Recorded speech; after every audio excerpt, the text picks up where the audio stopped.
దేవుని ప్రియులకు శుభములు. ఈ దినమందు దేవుని వాక్యాన్ని చదువుకుందాము. 134వ కీర్తన 2వ వాక్యాన్ని మనం చదువుకున్నప్పుడు, పరిశుద్ధ స్థలం వైపు మీ చేతులెత్తి యెహోవాను సన్నుతించుడి. ప్రియ దేవుని బిడ్డలారా, జీవం కలిగిన దేవుని ఆరాధిస్తున్న మనము పరిశుద్ధ స్థలం వైపు చేతులెత్తి ఆయనను సన్నుతించాలి. సన్నుతించడి అంటే కీర్తించాలి, కనపరచాలి, ఆరాధన చేయాలి. మన చేతులు పరిశుద్ధ స్థలం వైపు ఎత్తి, పరిశుద్ధ స్థలము అనగా దేవుని మందిరము లేక పరిశుద్ధుడైన దేవుడు నివాసము చేసే పరలోక రాజ్యము. ఈ లోకములో జీవం కలిగిన దేవుడు నివాసము చేసే ప్రార్థనా మందిరము లేదా పరలోక రాజ్యం వైపు మన చేతులెత్తి ఆయనను ఆరాధించాలి. ప్రియ దేవుని బిడ్డలారా, దేవుని ఎందుకు సన్నిధించాలి, పరిశుద్ధ స్థలం వైపు చేతులెత్తి ఎందుకు ఆరాధించాలి అని మనం గమనించినప్పుడు, మన పితరుల జీవితాలలో దేవుడు ఎన్నో అద్భుతాలు, ఆశ్చర్యమైన కార్యాలు జరిగించి ఉన్నారు. మన పితరులు ఉన్న ప్రతికూలమైన పరిస్థితులను బట్టి ఇరుకు ఇబ్బందుల్లో దేవునికి ప్రార్థించినప్పుడు, దేవుడు వారిని విడిపించినప్పుడు ఆ పితరులు ఏం చేశారంటే దేవుణ్ణి సన్నుతించి ఆరాధన చేసినట్లుగా లేఖనాల్లో ఏ సందర్భాలు మనం గమనిస్తూ ఉంటాము.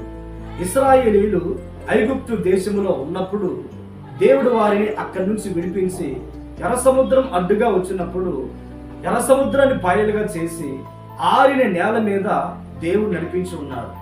ఎర్ర సముద్రం దాటిన తర్వాత శత్రు సమూహం నేలల్లో చనిపోయినప్పుడు దేవుడు చేసిన మేలును బట్టి మోషేయు ఇశ్రాయేలు అందరూ కూడా కలిసి దేవుణ్ణి ఆరాధన చేసినట్లుగా లేఖనాల్లో మనం గమనిస్తూ ఉన్నాం. నిజమే కదండి?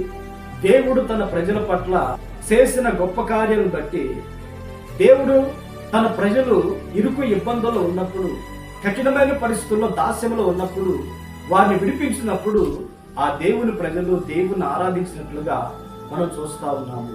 ఈ మాటలు వింటున్న ప్రియ దేవుని బిడ్డలారా, దేవుడు నీ జీవితంలో, నా జీవితంలో, మనందరి జీవితంలో కూడా ఎన్నో ప్రతికూలమైన పరిస్థితుల నుండి విడిపించి ఉన్నారు, తప్పించి ఉన్నారు, క్షేమాన్ని కలిగించి ఉన్నారు. ఆదరణ లేనప్పుడు ఆదరణ కలిగించి ఉన్నారు, ధైర్యాన్ని అనుగ్రహించి ఉన్నారు. కృంగిని వేళలో ఆయన మనల్ని బలపరిచి ఉన్నారు. అవసరతలు, అక్కర్ల మధ్యలో ఉన్నప్పుడు దేవుడు మనకు సహాయం చేయించు ఉన్నారు.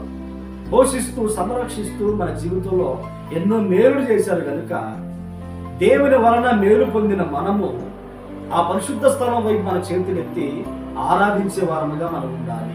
దినాలలో దేవుని వలన ఎన్నో ఉపకారాలు పొందిన వారు ఆయన ఆరాధించకుండా, ఆయన కీర్తించకుండా అనేక మంది ఆత్మ సంబంధంగా మృతి నిందిన వారిగా నడిపించుకుంటున్నారు. ప్రియ దేవుని పిల్లారా, జీవం కలిగిన దేవుని ఆరాధించే మనము, దేవుని వలన మేలు పొందుతున్న మనము, మన బ్రతుకు దినములన్నిట పరిశుద్ధ స్థలం వైపు మన చేతులెత్తి ఆయనను ఆరాధించి కీర్తించుదుముగాక. ప్రార్థన. పరిశుద్ధుడా, ప్రేమ స్వరూపి, ఆశ్చర్యకరుడా, స్తోత్రాలైనా ఈ దినమందు పరిశుద్ధ స్థలం వైపు మా చేతులెత్తి మిమ్మల్ని స్తుతించి ఆరాధించుకునే భాగ్యాన్ని మాకు అనుగ్రహించినందుకు వందనాలు చెల్లిస్తున్నాం. అయినా దినమంతా మీరు మాతో ఉండి మీ దీవెన, మీ ఆశీర్వాదాలు మాకు తోడుగా ఉంచి మహిమను పొందమని యేసు నామములో ప్రార్థించి అడిగి పొంది ఉన్నాము తండ్రి. ఆమేన్, ఆమేన్. దేవుడు మిమ్మల్ని ఆశీర్వదించునుగాక.